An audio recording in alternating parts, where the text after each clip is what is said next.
Quiero comenzar mi intervención observando un poco el tiempo que nos toca vivir.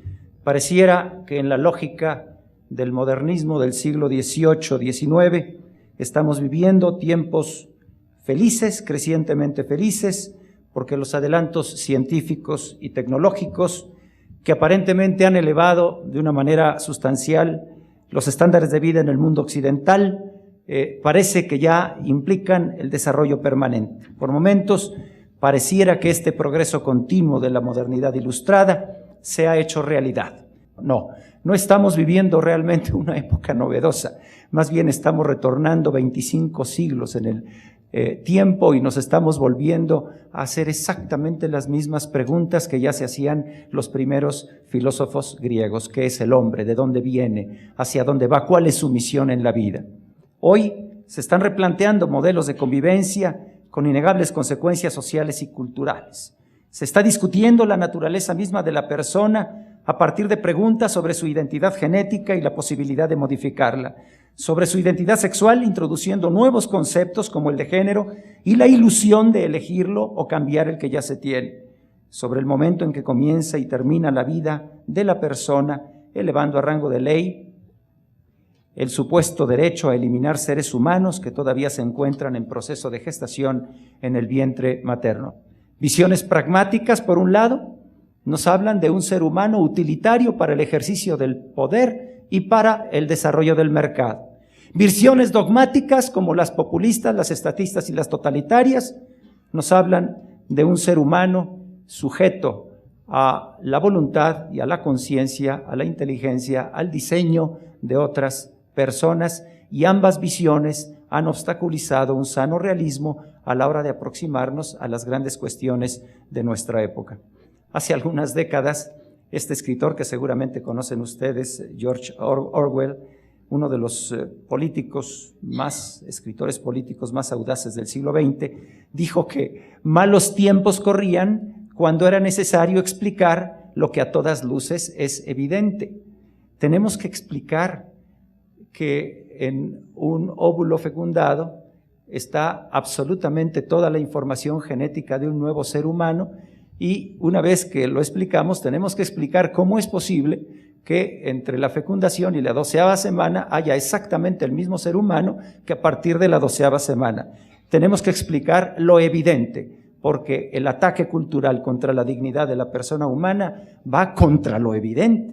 Gracias a los avances científicos y tecnológicos de los que hablamos, muchos de los cuales son extraordinariamente útiles y buenos para el desarrollo humano, todos aquellos que permiten la explosión de toda la dignidad humana y en las que el ser humano es el señor, el conductor justamente de estos avances científicos y tecnológicos para su bien. Hoy sabemos, gracias a ello, que existe un individuo del género humano desde el momento mismo de la concepción, y que esta nueva vida, distinta y distinguible, es diferente de la mujer que la lleva en su seno.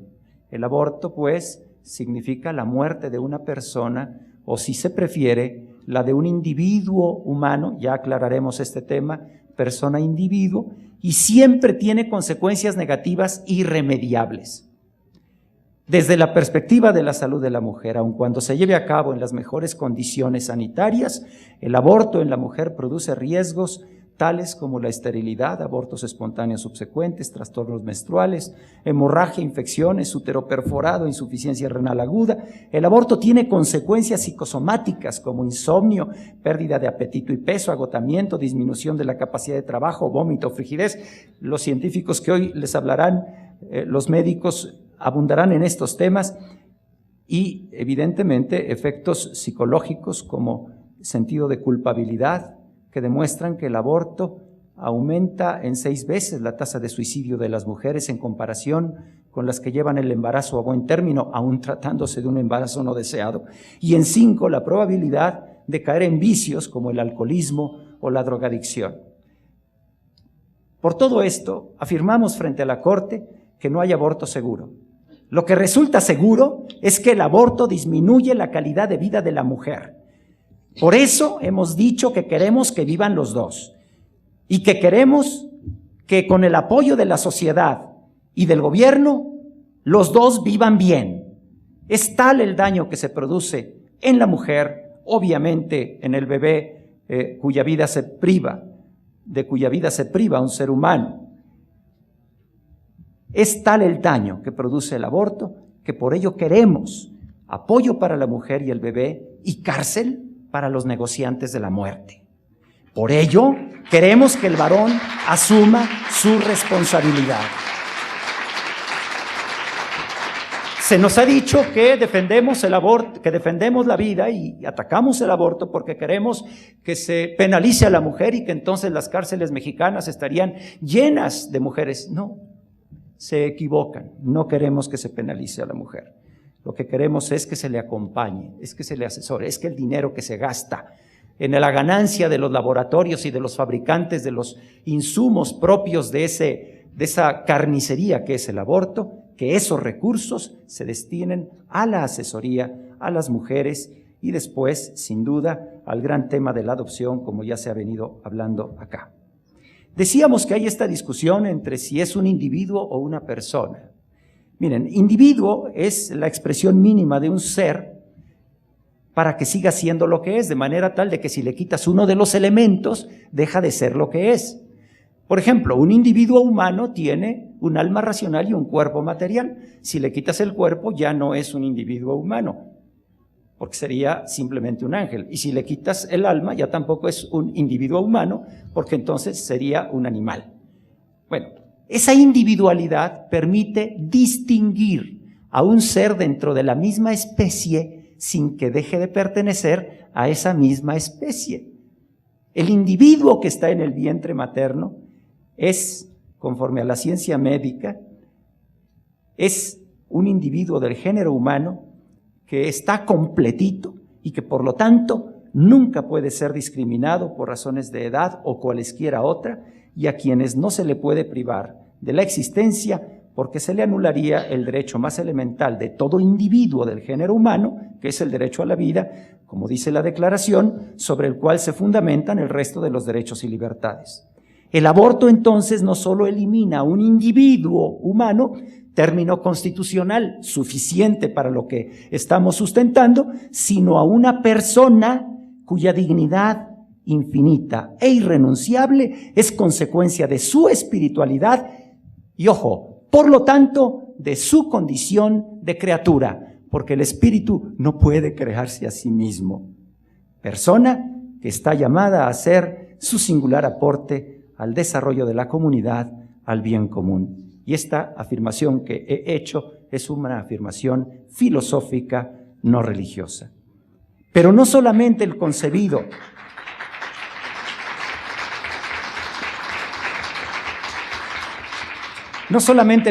no nacido se encuentra hoy amenazado, hoy también a los ancianos, discapacitados, enfermos.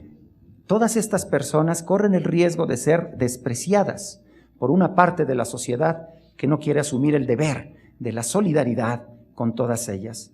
Las crecientes legislaciones eutanásicas buscan prescindir de las personas enfermas o disminuidas o moribundas por considerar que ya no son útiles a la sociedad y bajo el pretexto de que tienen derecho a una muerte digna. Prácticas similares se establecieron, no lo olvidemos, en los regímenes totalitarios de la Alemania nazi, de la Rusia soviética. Una acción o una omisión que de suyo o en la intención provoca la muerte para suprimir el dolor, constituye un homicidio que atenta contra la dignidad de la persona. El dolor humano exige amor y participación solidaria, no la expedita violencia de la muerte anticipada. Desde luego, no hay que confundir la eutanasia con la renuncia al ensañamiento terapéutico, la cual es éticamente legítima. La democracia tiene su base en el respeto a la dignidad de la persona. Ya sabemos entonces de dónde viene la dignidad de la persona. No es el Estado, la ley o algún particular el que otorga los derechos humanos, sino que todo ser humano es sujeto de derechos por sí mismo, rico o pobre, hombre o mujer, sano o enfermo, nacido o no nacido. La Constitución de los Estados Unidos mexicanos, sin duda, en diversos artículos, ya ha hecho una relatoría el doctor Soberanes, tema que domina con verdadera capacidad. La Constitución, nuestra Carta Magna, tutela la vida humana desde la concepción hasta la muerte natural.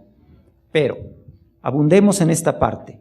Una característica esencial de la democracia como estructura jurídica es que todos los individuos somos iguales frente a la ley. ¿Por qué un individuo de menos de 12 semanas no va a ser igual frente a la ley? Y se le puede privar de la vida sin consecuencia legal alguna y solo al arbitrio de una persona. Esta ruptura del orden constitucional, esta ruptura del orden democrático hace enormemente vulnerable al país, porque entonces esta desigualdad frente a la ley abre el espacio para otras desigualdades. Y ya sabemos que aquí muchas autoridades, por ejemplo, se sienten por encima de la ley.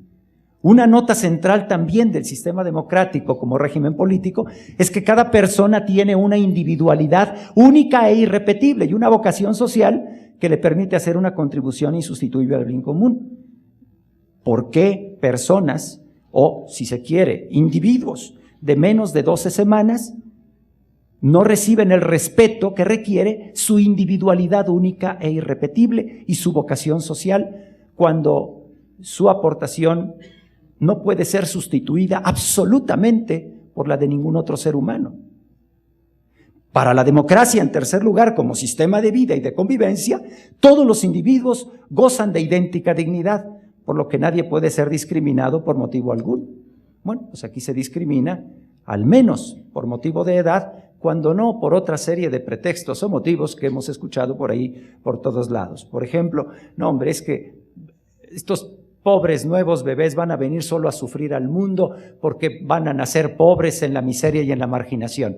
Eso se llama egoísmo social. Eso se llama no asumir la responsabilidad solidaria que nos corresponde a sociedad y a Estado, justamente para eliminar esas condiciones de pobreza y de marginación que no son tolerables absolutamente conforme a la dignidad de la persona humana. La defensa y la promoción de la vida no es una postura emotiva o romántica. No, lo que está en juego cuando hablamos de la defensa de la vida desde la concepción hasta la muerte natural es la esencia misma de la existencia humana y de la organización política democrática de todos los mexicanos. Quienes defendemos y promovemos la vida desde el momento de la concepción hasta la muerte natural, hemos sido acusados de pretender imponer, y los tres hemos tocado el tema, nuestras creencias religiosas y preceptos morales en un tema de salud pública. Nada más ajeno. Yo sí les he dicho cuál es mi religión. Me han sacado muchas fotografías comulgando, yendo a la basílica y todo esto. Y claro que tengo sólidos argumentos teológicos para defender la vida, pero soy político y en la legítima autonomía de la esfera temporal y la espiritual, en un legítimo, auténtico, en una auténtica laicidad de la que Ratzinger habla, Cardenal Ratzinger, hoy Papa Benedicto XVI, como una conquista irrenunciable de la civilización. En esa laicidad, los argumentos de orden filosófico, médico, científico, sociológico, histórico, son absolutamente suficientes para la defensa de la vida. Pero por supuesto, que todo creyente, sea judío, sea protestante, sea católico, tiene todo el derecho del mundo de fortalecer su conciencia, de reforzar sus argumentos y sus convicciones y su actuación pública desde la perspectiva de su fe.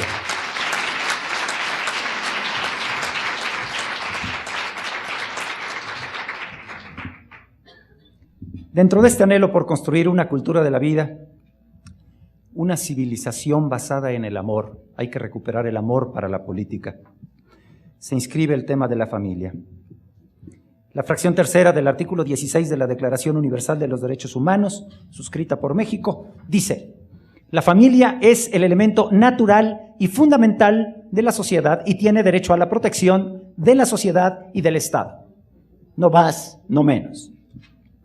Varias características tiene la familia para poder afirmar efectivamente que es un elemento natural y fundamental de la sociedad.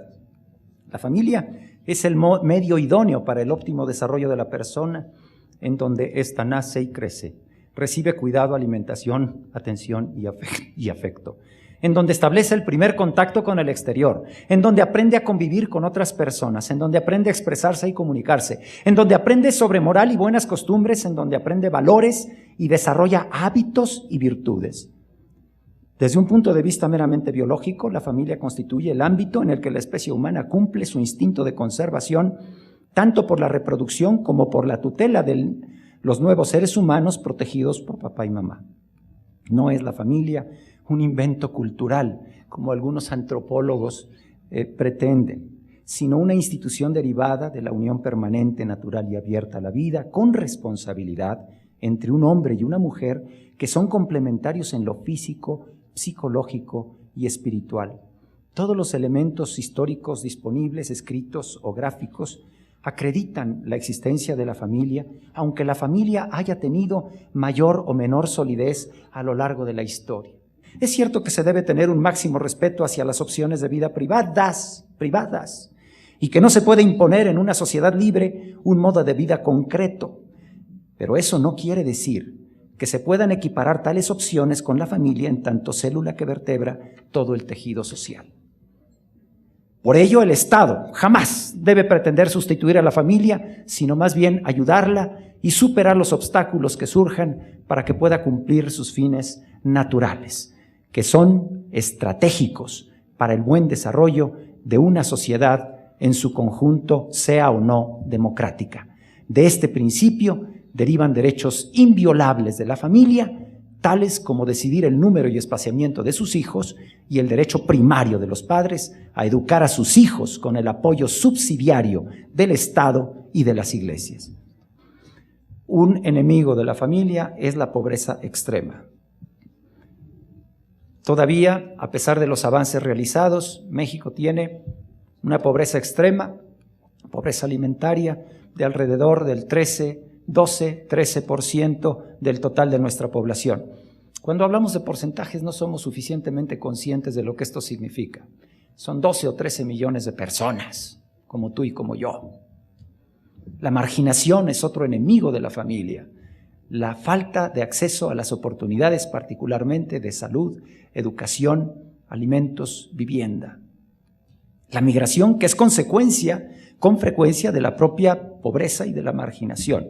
Migración que es un signo del siglo XXI y que, como ustedes habrán constatado en varias poblaciones de nuestro país, dejan a nuestros pueblos como poblaciones fantasmas.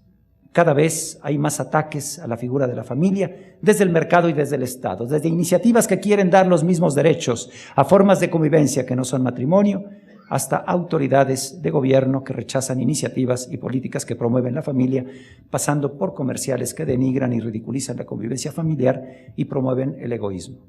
Por otro lado, las grandes concentraciones urbanas generan una dinámica de vida que limita gravemente la convivencia y la vida en la familia. Por todo lo anterior, y entonces ya hago solamente una referencia en esta materia, el Estado, sociedad y gobierno, estamos obligados a promover y fortalecer las instituciones del matrimonio y la familia a través de políticas públicas, verticales y horizontales e iniciativas de ley, tal como lo relató el señor gobernador de Morelos, el gobernador Adame.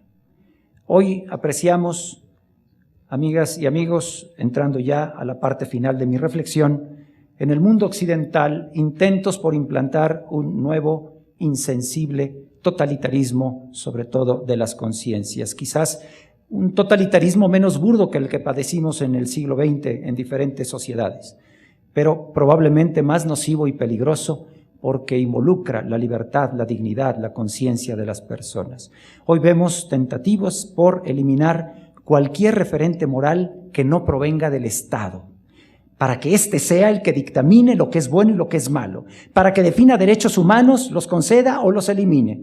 De esta forma, un Estado omnipresente diría desde cuándo un nuevo ser tiene derechos, cuándo es persona, cuándo puede vivir, cuándo debe morir, qué formas debe adoptar ahora la familia o qué ideologías deben imponerse en la conciencia de las personas a través de la educación. Las consecuencias de este intento por absolutizar nuevamente al Estado, que proceden de sectores de izquierda posmoderna y populista, son evidentes y las vemos en muchas de nuestras sociedades contemporáneas. El relativismo moral, el laicismo intolerante, el individualismo materialista, la aprehensión de la realidad desde visiones ideologizadas o una política sin referencia antropológica ni moral están siendo el hilo conductor de muchas sociedades. Es preciso, pues, enfatizar que el Estado y la política no constituyen la totalidad de la persona humana, ni abarcan toda la experiencia humana. Hay ámbitos en los que el Estado, yo decía, y mis correctores de estilo me quitaron la frase, pero les voy a decir que la voy a decir. Hay ámbitos en los que el Estado ha de inclinarse con reverencia.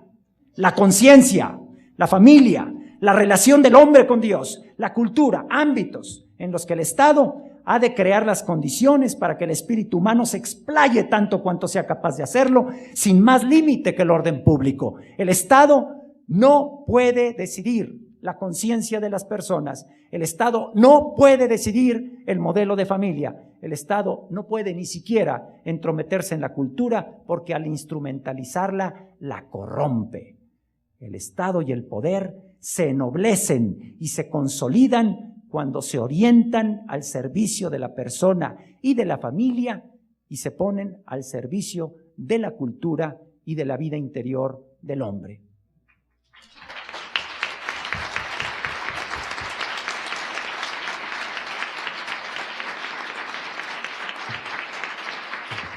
El primer deber del Estado y por tanto de los gobernantes es proteger la vida de todas y todos y promover una vigorosa cohesión social fundada en la familia.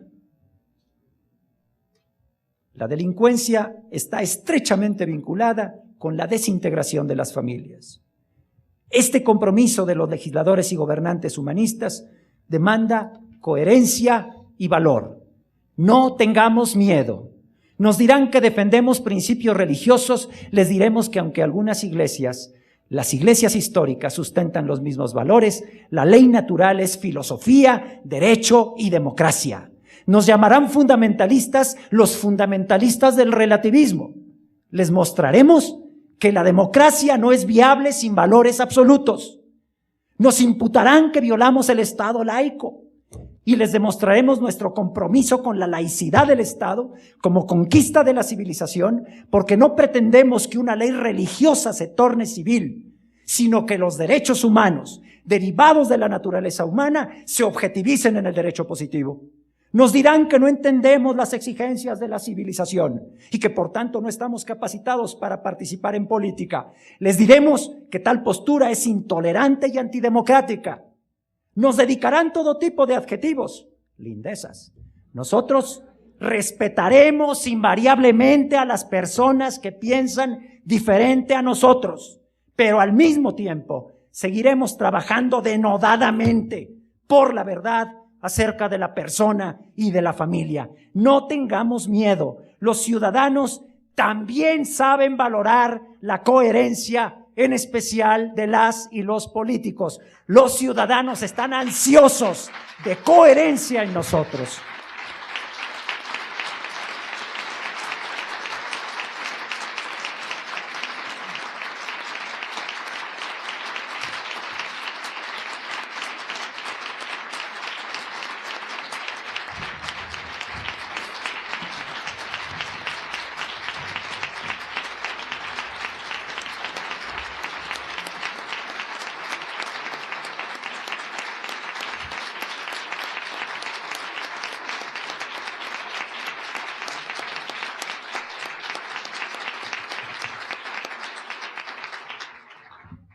Concluyo con una última afirmación. Quienes defendemos la vida, quienes la promovemos, los invito a cambiar, a utilizar los dos verbos juntos. Defender, sí, pero promover. La vida y la familia, enfrentamos el reto, decíamos, de recuperar el valor del amor para la política. Solo a través del amor un político puede empeñar su vida, su corazón y su inteligencia en la construcción del bien de los demás.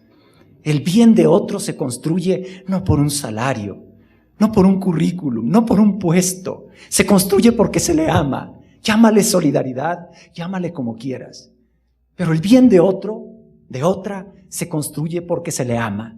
Necesitamos recuperar el valor del amor para la política. Por eso necesitamos promover un nuevo tipo de cultura, la cultura de la vida, la civilización del amor. El compromiso con la vida y con la familia es el compromiso con el amor. El compromiso con el amor es condición para un futuro luminoso para México y para la humanidad. Muchas gracias.